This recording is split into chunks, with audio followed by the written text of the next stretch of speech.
پہلے تو کل دیکھ لیں، کل 3 کیسز ہیں. ایک الیکشن کمیشن کا کنٹیمپٹ کیس ہے، عمران خان صاحب، اسد عمر، فواد چودھری اس میں سارے انوالوڈ ہیں. اس کے بعد پروہیبٹڈ فنڈنگ کیس، اس پہ بھی ان کی مئی 23 کو پیشی ہے، اس میں بات ہوگی. اور پھر سب سے امپورٹنٹ القادر ٹرسٹ کا لاہور ہائی کورٹ میں بھی کل کیس چل رہا ہے جو عمران خان اور ان کی اہلیہ کے خلاف ہے. اور عمران خان کل یہاں نیب میں اسلام آباد میں 23 کو پیش ہو رہے ہیں القادر ٹرسٹ کیس کے اندر، جو آج کل سب سے زیادہ سیلیبریٹڈ کیس ہے. اور اس میں عمران خان صاحب نے آلریڈی کہہ دیا ہے کہ 80% پاسبلٹی ہے کہ مجھے گرفتار کر لیا جائے گا. اور اس کے ساتھ ہی انہوں نے اپنے جو فالوورز ہیں، پی ٹی آئی سپورٹرز ہیں، ان کو کہا ہے کہ کوئی وائلنٹ آپ ریاکشن نہ دیں، کچھ نہ دیں، کیونکہ پہلے بھی گورنمنٹ نے اس کو بہانہ بنا کے پروسیکیوشن کر رہی ہے. اور اگر یہ ہوا بیانیہ، گورنمنٹ کا بیانیہ مضبوط ہوگا اور ہماری پارٹی کو اور رگڑا پڑے گا. یہ ہے لیٹسٹ ان چیزوں میں. لیکن ابھی یہ تو ساری چیزیں اپنی جگہ تھیں، اور ابھی بازگشت چل رہی تھی کہ 2 دن پہلے جو گورنمنٹ نے ایک 3 ممبر کمیشن بنایا، انکوائری کمیشن. جسٹس فائز عیسیٰ اس کو لیڈ کر رہے ہیں، اس کے ممبر ہے chief justice Balochistan high court جج نعیم اختر افغان صاحب چیف جسٹس، اور چیف جسٹس اسلام آباد ہائی کورٹ جسٹس عامر فاروق. انٹرسٹنگلی کچھ دن پہلے ہائی کورٹ کے ججز تمام ملنے گئے تھے چیف جسٹس عمر تا بندیال صاحب کو، لیکن اس میں انٹرسٹنگلی جسٹس عامر فاروق چیف جسٹس ہیں جو اسلام آباد ہائی کورٹ کے، وہ he was کنسپیکوس by his absence, وہ اس میں نہیں تھے. یہ بینچ بن گیا. آج یہ بینچ چیلنج بھی ہو گیا ہے، پی ٹی آئی نے اس کو چیلنج کر دیا ہے. اور نظر یہ اب یہ آ رہا ہے کہ جو ڈیوائڈ ہے سپریم کورٹ کی، اب اس میں عمران خان صاحب نے بھی سائیڈز لے لی ہیں.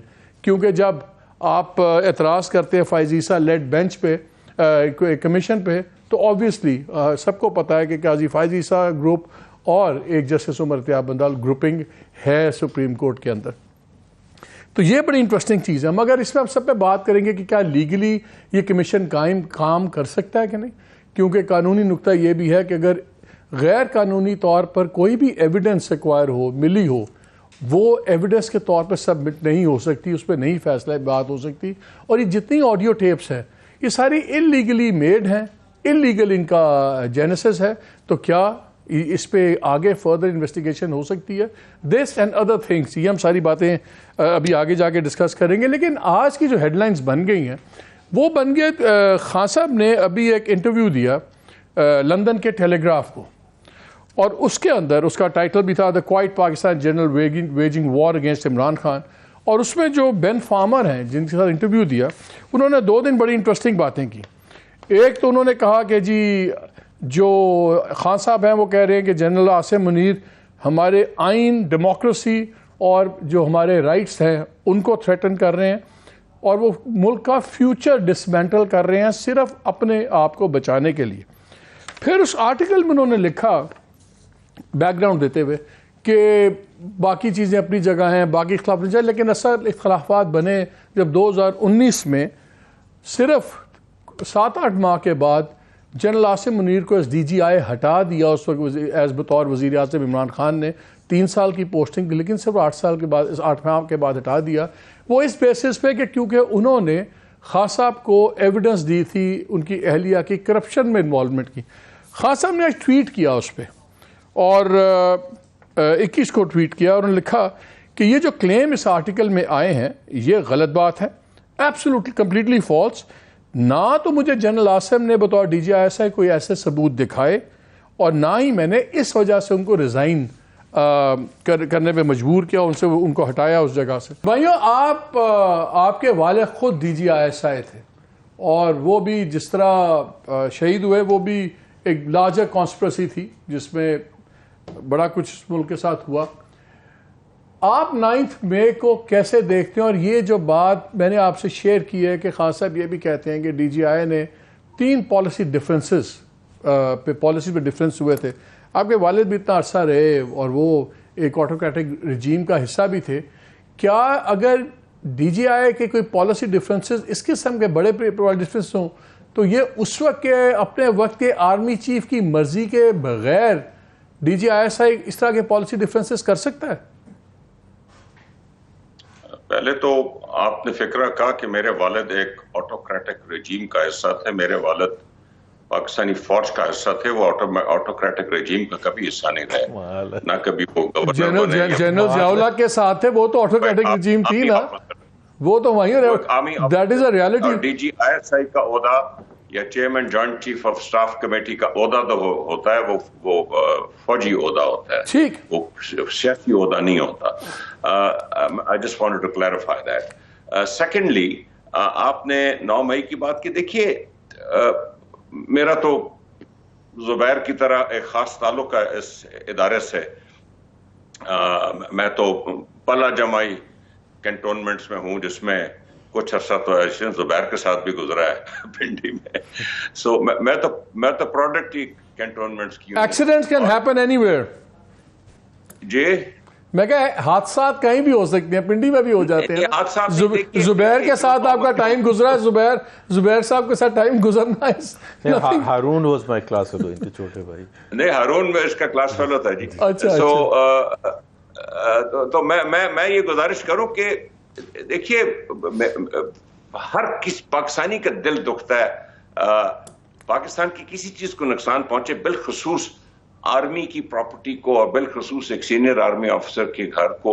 ہم لوگ تو ساری عمر اسی طرح کے گھروں میں پلے جمے ہیں, تو وہ اس کا تو بات ہی کوئی نہیں کہ اس بات کی 100% طے تک پہنچنا چاہیے. اور یہ عمران خان نے واضح الفاظ میں کہا ہے کہ ہم مدد کریں گے ایکچولی یہ معلوم کرنے کے لیے کہ یہ کون لکھتے ہیں, اور ہم آپ کے حوالے کریں گے اگر وہ ہم میں سے کوئی لوگ ہیں. تو یہ بات تو آپ تو ہمایوں ایک بات بتائیں, جب اتنی یہ ہر وقت ویڈیوز بنا رہے ہوتے ہیں ینگسٹرز, تو اگر یہ مسکرینٹس تھے, دوسرے لوگ تھے جو جلوس میں شامل ہو گئے, سب کچھ کر رہے تھے, تو ظاہر ہے آپ کے باقی پی ٹی آئی کے لوگوں نے لوگوں کی ویڈیوز بھی بنائی ہوں گی نا جو سب کچھ کر رہے تھے, تو وہ ویڈیوز دے دیں گورنمنٹ کو, خود ہی یہ ڈھونڈ لیں گے. آپ کا خیال ہے ویڈیوز کم ہوں گی؟ سی سی ٹی وی ہے, سارا کچھ ہے. اگر گورنمنٹ چاہتی ہے کہ ہم ان کے ساتھ اس انویسٹیگیشن میں تعاون کریں, تو یہ تو عمران خان نے خود بیان دیا کہ ہم مکمل. اچھا مجھے آپ ایک بات بتائیں, باقی چھوڑیں یہ تو ان کی چلتی رہے گی. آپ آرمی مائنڈ کو بڑا اچھا سمجھتے ہیں, like you said you were N army Brett. یہ ان کے بھی والد جرنیل رہے ہیں, لیکن وہ تو خیر وقت سے بہت پہلے تھے ان سے. آپ تو یہ سارا آپ نے سسٹم دیکھا ہے, نظام کا حصہ رہے ہیں آپ. کیا آپ کے خیال میں اب کوئی گنجائش رہ گئی ہے ابھی کہ بات چیت ممکن ہے بٹوین خان صاحب اینڈ اسٹیبلشمنٹ؟ کیونکہ میں دیکھ رہا ہوں پچھلے 3-4 دن سے جہاں جہاں آرمی چیف گیریزنز میں ہو کے آ رہے ہیں, وہ بڑا کیٹیگوریکلی کہہ رہے ہیں کہ آرمی ایکٹ کے تحت کارروائی ہوگی, ہم شہداء کی تصدیق برداشت نہیں کریں گے, سب کچھ ہوگا. آج پرائم منسٹر نے کہا ہے کہ جو تو آرمی انسٹالیشنز وغیرہ پہ حملہ ہوا ہے وہ جائیں گے آرمی ایکٹ میں, دوسرے جائیں گے ٹیررسٹ کورٹس کے اندر. انفیکٹ ٹیررزم کورٹ میں شاید سزائیں اور بھی سخت ہیں, اگر جو لوگ یہ خوش ہو رہے ہیں کہ چلیں ہم وہاں نہیں جا رہے, ہم وہاں جا رہے ہیں, لیکن وہ لمبا پروسیس ہے. تو گورنمنٹ اور فوج تو بڑی کلیئر ہے کہ سزائیں ہم نے دینی ہیں, اور جو مرضی ہو جائے. ہم نے آج آپ کی پارٹی نے یہ 245 بھی چیلنج کیا ہے, اس کو بھی چیلنج کر رہے ہیں, آرمی کورٹس کو بھی, باقی بھی کمیشن بھی چیلنج ہو گیا. آپ کے نزدیک کوئی ابھی پاسبلٹی ہے کہ گفتگو ہو سکتی ہے؟ تو اس وقت تو سچویشن یہ ہے کہ عمران خان صاحب نہ صرف 9 مئی کے بعد بلکہ اس کے بہت پہلے سے بات چیت کے لیے تیار ہے. Our history is replete with these incidents. یہ کوئی نئے نہیں ہیں.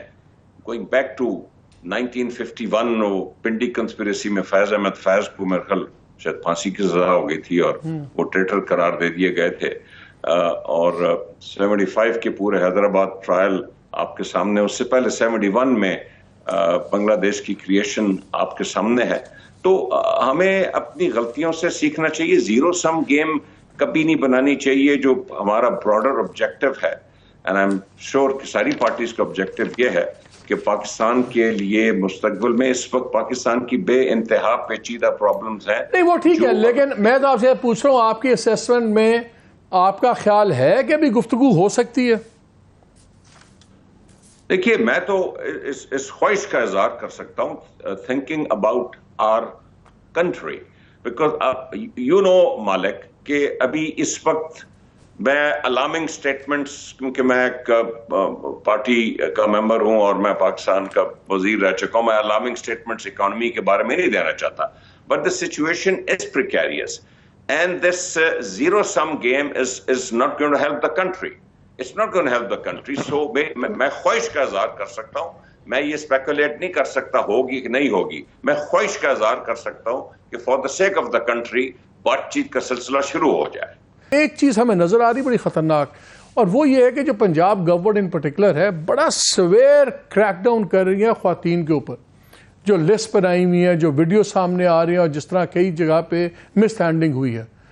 آپ اپنی بھلے سیاست کیجئے, جو گلٹی ہے ان کو سزائیں دلوائیں سب کچھ, لیکن یہ جس طریقے سے خواتین کے ساتھ اس وقت پولیس کا سلوک ہے, جو اس پروسیسز میں بھی رہا اور بعد میں بھی رہا, یہ الٹا ان کے گلے میں بھی پڑ سکتا ہے. انسانیت کی بیس پہ تو میں بات ہی نہیں کرتا, جہاں آج کل کی پالیٹکس میں انسانیت تو ختم ہو گئی ہوئی ہے, لیکن پولیٹیکلی شاید یہ سوچ لیں کہ یہ چیز ٹو ایج سورڈ ہے جو ان کو بھی امپیل کر سکتی ہے. آئی ہوپ کہ خواتین کے معاملے میں زیادہ کیریڈ اوے نہ ہو, احتیاط کریں اور ان کی عزت و تکریم کا خیال رکھیں, وینجنس میں اور اپنے پرانے سکور سیٹل نہ کریں.